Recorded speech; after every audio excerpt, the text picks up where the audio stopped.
พูดจาไปวัดเป็นบัญชีมันพูดจาเลย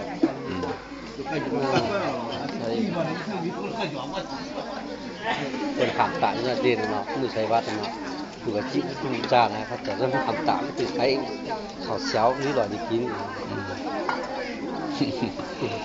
ใช้รอกันสับ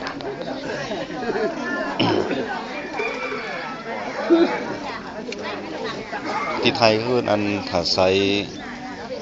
ซล็อกใหม่อะถ้าไซเตี้ยไหนขึ้นเขาขึ้นมีเขาขึ้นมีภาวะใส่ภาวะมันก็หน่อย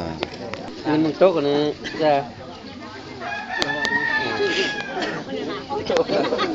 นี่ภาวะเข้ากันได้มั้งนี่ภาวะมันมากเลยวัยวัฒนกาตอนหน่อยนี่แต่นี่ก็มีกันภาวะตัวมหันเลยภาวะมีกันเนี่ยมีไหนภาวะก็มีอยู่มีอะไรมีเลยแต่หน่อยนี่มีแต่ใหญ่นี่มี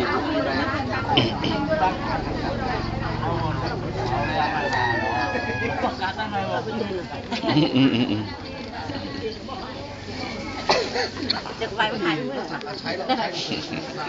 แต่ก็ปล่อยกัน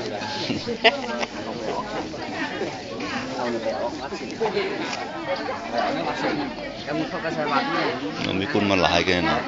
บ้านหลายเลยกันนะบ้านหลายบ้านก็หลาย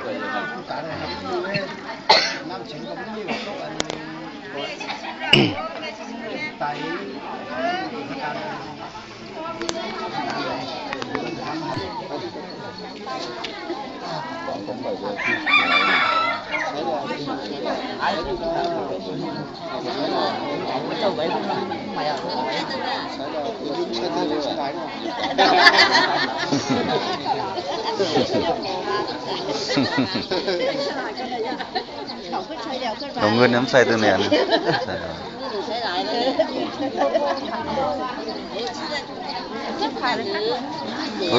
ใส่นี่รอยิ้มใส่ตัวไหน